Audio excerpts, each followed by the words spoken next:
ګوره پاچا صاحب محترم، یو خو تعلیم مهم ده، بل د تعلیم معیار مهم ده. بالکل افغانستان کې نه د تعلیم معیار ته د جمهوریت په وخت کې نه د کمونیزم په وخت کې نه اوس توجه شوی. زما د معلم تنخواه 6,000 نه تر 10,000 روپو پورې ده. په 10,000 روپو پورې د معلم څه شی کېږي؟ معلم باید ذهناً آرام وي، تنخواه زیاته وي چې زمونږ کدرونه تعلیم یافته خلک مکاتبو ته مخه کړي. زمونږ معلمان د مکتبو تر 12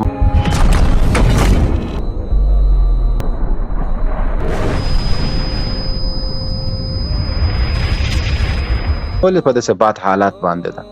خو زم خپل ګان پکې اچوم، تیم پکې اچي، بلم پکې اچي.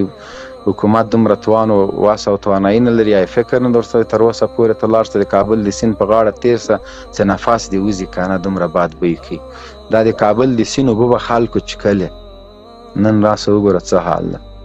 نو مشکلات دي. کرکټ خو یو بریا ده، متاسفانه زه نه وم لیدلی مې نه ده. ډېر خوشحاله شولم، ډېر زیات. الله دې همیش په افغانانو باندې خوشحالیانې راولي.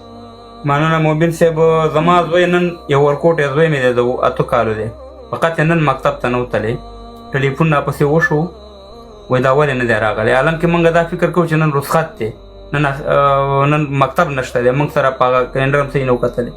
موږ سره ته په خدای کې نو که موبین صاحب دغلته ما یو موبین صاحب لکه چې دغه لایف بند شو که څنګه چل شو، اواز نه راځي. فکر کوم چې لاړو که څنګه شي. نه یمه پاچا صاحب یمه، انټرنیټ مساله ده. زه یقین وکړئ چې زه تا ته یو ویډیو ښیم، تا دپاره مې ډک کړې د تعلیم دپاره. دلته زه موبایل لرم، تا سره زه نوره خبرې کوم. یو منټ صبر وکړه.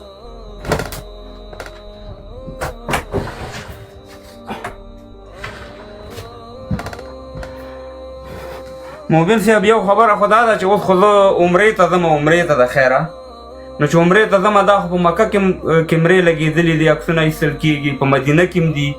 نو اوس به دا زمونږ حجونه یا دا زمونږ عمرې به اوس قبلېږي نه قبلېږي؟ دا خلک چې د افغانستان نه راځي دا به څنګه چل شي د خیره؟ والا پاچا صاحب محترم، په دغه اړه باندې خو زه هېڅ نه شم ویلی، ځکه چې زه عالم د دین نه یم. ما ته چې څه په غوږ کې ویل کېږي زه هغه باید حتما ومنم. پوه شولې؟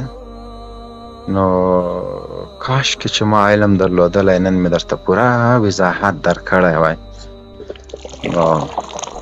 نه خو دا ستا یو ویډیو ما وکته، ځکه مې دا خبره وکړه چې دا به اوس څنګه چل کېږي د خیال. په موږ او تاسو دې الله خپل رحم وکړي. امین امین. موبین صاحب ته ویډیو ښیم ښه. موبین صاحب ایندا ګوره د ټریفک لایټ کې ایندا ولاړه، ایندا ګوره، ایندا خلا سر اوچته قطې دی. ایندا څوک چې مکتب ته نه وځي دا ورته هرکلی وایي ګډ مارنینګ، په خیر راغلی. دا د ثبوت وښیم. موبین صاحب دا ما ویډیو ډک کړې لږه شان دا نور هم شته دی. زه چې کله ماشومان مکتب ته وړم، یو خو پرایمري هغه ابتدایي مکتبونه، یو دغه چې وي لیسه وي، بل چې وي په حساب پوهنتون وي. زه چې ماشومان وړم 2 معلمانې ولاړې وي، 2 معلمانې ښځې معلمانې. دلته اکثر له معلمانې د ماشومانو لپاره ښځې معلمانې. دلته مخې ته د ګیټ مخې ته ولاړې اوچته ښځه یې، د انګریزانې اوچتې دي. بس تا ته به م وایي ګډ مارنینګ، ازوی ته به دې وایي. دا ټول نومونه یې د ماشومانو زده کړي. خو خدای کې نو که چې ته به وایې چې په دې مکتب کې زم ځان داخل کړم چې داسې مینه دې ماشومانو ته ورکوي، او دومره په داخلۍ د خندانه ورور همداسې دا چې ننوځي هم دا خندا باندې تا ته تشویقولو په خاطر باندې چې دا ماشومان دا خپل بچیان خلک دې مکتبونو ته راولېږي. اوس ته ما ته ووایه موبین صاحب چې موږ کوم طرف ته روان یو؟ دا تا چې کومې خبرې وکړې موبین صاحب، دا خو په تعلیم کېږي. که زه موبایل جوړوم، زه ټکنالوژي جوړوم، که زه موټر جوړوم، که زه هر شی کوم، دا خو په تعلیم راځي. دا خو بغیر تعلیمه کېږي نه، دا خو په دمونو نه کېږي موبین صاحب چې په دمونو وایي. ستا خبره نیسم، زه یو خبره درته وکړم. دا تاسو یو خبره کوم، بیا ته خبره وکړه کاکو وروره. 50 اسلامي هېوادونه دي. زه د افغانستان مولیا صاحبانو ته وایم دا کم چې د تعلیم یا د نورې خبرې دي، خو 50 اسلامي هېوادونه هستئ، د یو اسرائیل د جوابه ناستئ. یو اسرائیل هېواد دوقمره دی، دوقمره. او تاسې 50 هېوادونو کې څومره مسلمانان دي، څومره خبرې کوئ، د یو اسرائیل د جوابه موږ نن نه یو. ولې نه یو؟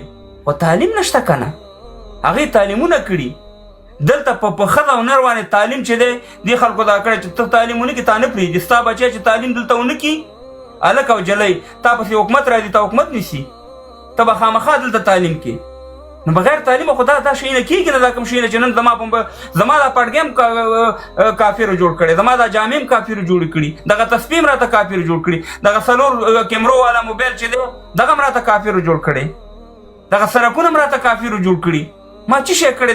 دغه د کوم ځای نه راځي؟ دا مشینري چا جوړه کړې ده؟ دا خو بغیر تعلیمه دا امکان نه لري چې تعلیم نه تعلیم یعنې چې تعلیم نه بې بنیاده یو بلډینګ خېږي چې یو بنیاد یو بلډینګ ونه لري، هغه ته څنګه خېږي؟ هغه ته څه رقم خبره چې هغه نور چتونه پیدا کړي. نو چې تعلیم نه وي، تعلیم بند شي، دا خو ډېره دا خبردار شي په تعلیم. تا کاکو خبره کوه جنرال صاحب، مومن صاحب خبره دا شی د سي باچا صاحب او جنرال صاحب د خراغلاس پرې بل سي جنرال صاحب خبره د ټکنالوژي وکړو، وی ویل چې دغه کوم هیوادونه چې پرمختګ کړی په بټنو باندې بل هیوادونه ګور. اول ورزه شخصا ما خپل مکتب وای تر 3م صنف ما خپل منطقه کې مکتب وای. هر څه دغه معلمان اول خو د موږ تاسو د منطقې معلمان 2 کار کول. یو به د امتحانو په وخت کې مهم وختونه د امتحان دوی به دومره وخت راغلي ولو چې څو به د کلو الیکان تر مکتب ورسېدو هلته به وخت د امتحان اخیستی ولو. منظور ځکه چې دوی به بیرته د باغو کارو ته تلو، کنه چې هغه کارونه د دوی له لاسه لاړ نه سي. نو چې یار یو سړي سره د باغ او د پټي غم وي نو هغه به شاګردان څه رقم ورسوي. بعد له هغه نه 4-5 موټرسایکله راغلو، دا زه نه وایم زما ولته کلیوال هم ناست راغلل، ورور جانه ادارې ته راغلل، کتابونه یې وکتل، ټول یې وکتل، چیکې کړل ګرد یې راوشول، ځئ په مخم کړه. دومره ورځ ورور جانه مکتب ته ور واچو، زم تر اوسه پورې در بدر هغه هلکان در بدر. نو هېواد به څه شي پیشرفت وکړي. پاچا صاحب محترم، یو خو تعلیم مهم ده، بل د تعلیم معیار مهم ده. افغانستان کې نه د تعلیم معیار ته د جمهوریت په وخت کې نه د کمونیزم په وخت کې نه اوس توجه شوی. زما د معلم تنخواه 6,000 نه تر 10,000 روپیو پورې ده. په 10,000 روپیو پورې د معلم څه شی کېږي؟ معلم باید ذهناً ارام وي، تنخواه زیاته وي چې زمونږ کدرونه تعلیم یافته خلک مکاتبو ته مخه کړي. زمونږ معلمان د مکتبو تر 12مه هغه څوک دي چې په کانکور کې ناکامه سوي بیا معلم کېږي. په نوره نړۍ کې تر ټولو زیاته تنخواه د معلم ده. نو هر سړی دارالمعلمین وای، هر سړی د معلمي کورس وای، هر سړی د معلمي لپاره تعلیم کوي چې زه لاړ شم په مکتب کې معلم سم، زه په پوهنتون کې استاد سم. زمونږ د مکاتبو ناکامه محصلین هغه معلمین کیږي. نو ته څنګه ماته د تعلیم پروسه کامیابوي؟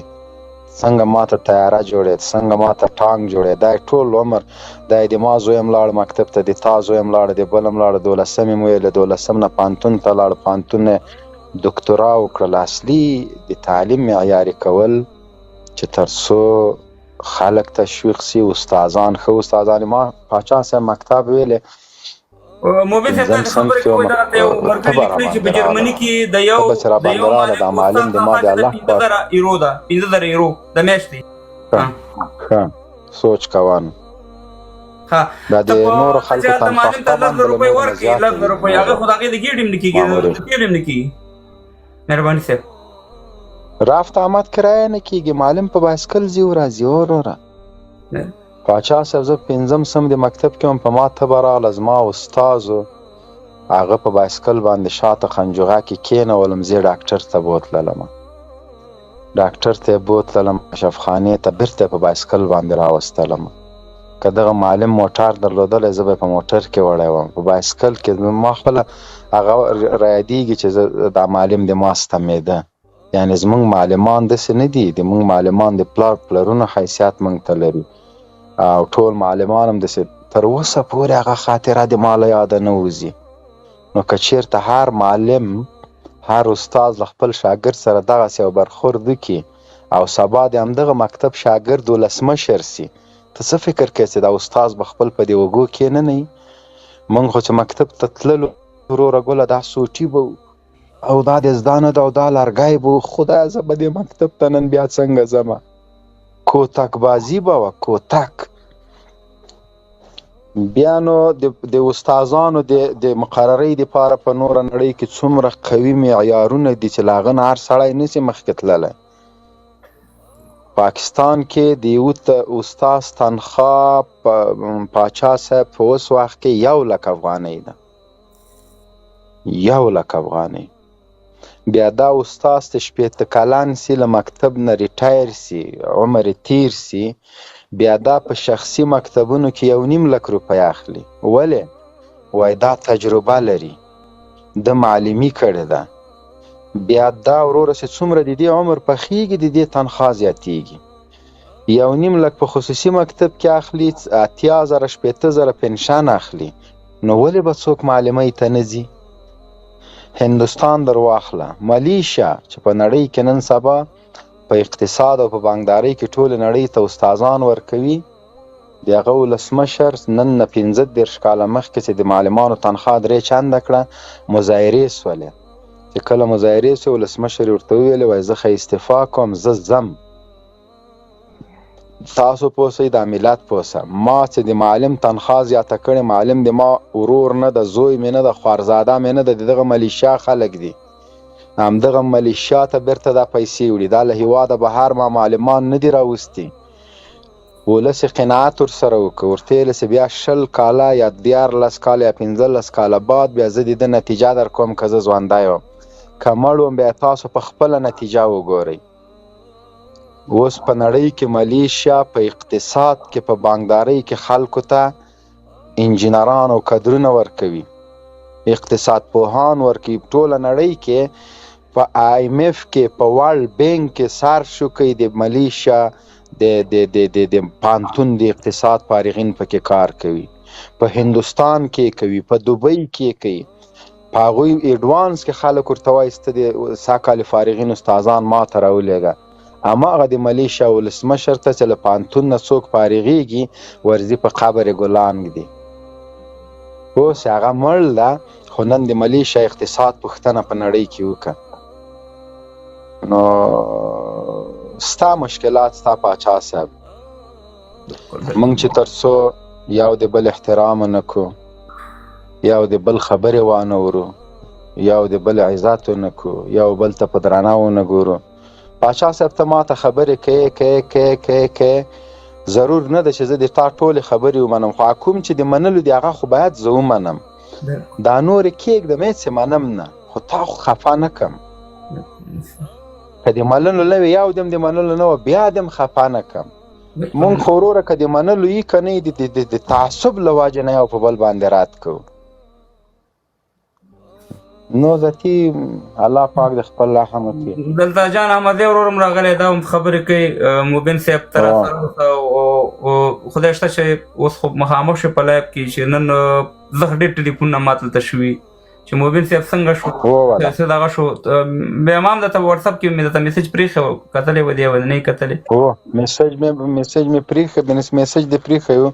زه په همغه ساعت یو چا سره مې تقریبا 4-5 ساعته په همدغه د افغانستان بغوښتی وم، نو بعضې مشورې راکړلې، بعضې مشورې، نو ډېر مجلس هم وکړه، د افغانستان په خیر هم وکړه، او ښه الحمدلله ښه پروګرامونه او ښه هغه د افغانستان د تجارانو